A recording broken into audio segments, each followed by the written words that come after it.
The autistic 8-year-old boy who was allegedly murdered by his NYPD officer father and his fiancée died of hypothermia after he was kept inside the couple's unheated garage overnight in freezing temperatures.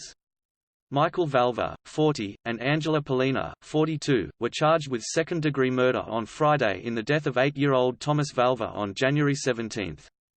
The couple engaged in conduct which created a grave risk of death to this child, said Geraldine Hart, Suffolk County Police Commissioner.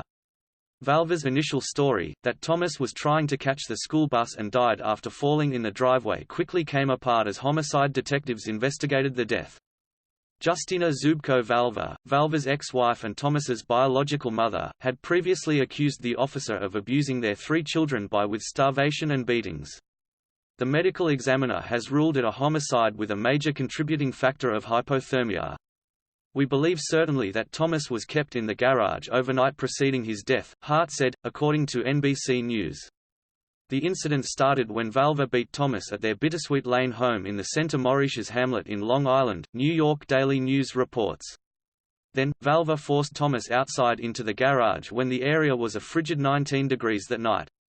Thomas's body temperature was just 76 degrees to 21 degrees below a normal temperature when doctors later attempted to revive him.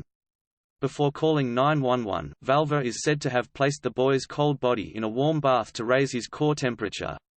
Authorities dispatched to the couple's Long Island home around 9:40 a.m. last week after reports that Thomas had fallen in the driveway and lost consciousness. Responding officers found Valver performing CPR on Thomas in the basement before he was rushed to Long Island Community Hospital and pronounced dead. In addition to hypothermia, Thomas also suffered head and face injuries that were not consistent with Valver's story. Hart said, as with any unattended death, homicide detectives conducted an investigation which revealed inconsistencies in the timing and the nature of the child's injuries as reported by his father.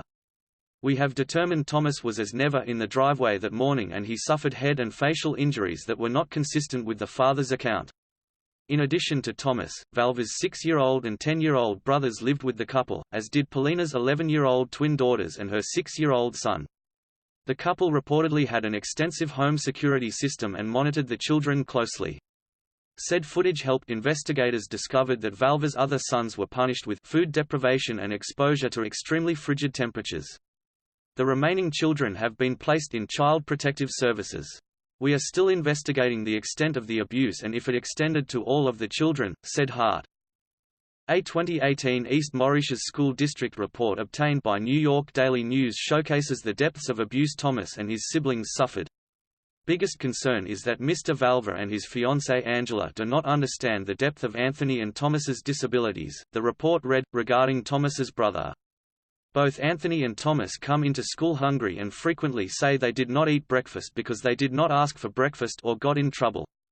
The boys were afraid to go to the nurse's office for a while and they said it was because they were directed by Mr. Valver and Angela not to go to the nurse's office.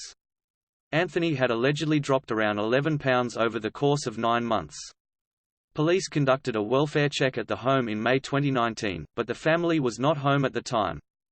Valver's ex-wife and Thomas's biological mother, Justina Zubko Valver, a corrections officer on Rikers Island, said her sons suffered abuse at the hands of Valver and that the older man had anger issues. She alleged that Valver tortured their children by starving, beating and locking them inside the garage for periods of time. She says the children would go to school with soiled clothing and wear diapers, despite all of them being potty trained by age 2. No one did anything, said Zubko Valver, adding that the children allegedly scoured for food in the school garbage on the floor. She said she fought for justice for her children for 5 years, but was unable to gain custody before tragedy struck. Zubko Valver previously lost custody of her children and have not seen them in 2 years. It's unclear why she initially lost custody. I just really want justice for my son. He deserves it. This should never have happened, she said.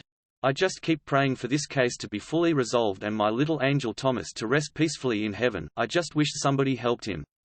In a Facebook post, Zubko Valver shared a photo of the last time she saw her sons. The last kiss from my youngest son before he was taken away from me. He always showed me so much love, she wrote. My 3 loving children, whom 2 of them have special needs, were taken away from me and deprived from any form of communication and contact with me. I was punished by the judge for loving my children unconditionally. Valva and Polina will be arraigned Saturday morning. They both say they are innocent of any wrongdoing. Both of them maintain their innocence 100%. We'll see how the facts bear out, Matthew Tui, their lawyer, said. Valva released a statement regarding his son's death through his attorney. As with any tragedy, our office and Mr. Valva are shocked and saddened to learn of the horrible accident that took the life of young Thomas, it read. We mourn his death with family and friends. Since Thomas's parents are in the midst of a divorce, we are unable to make any further comments at this time.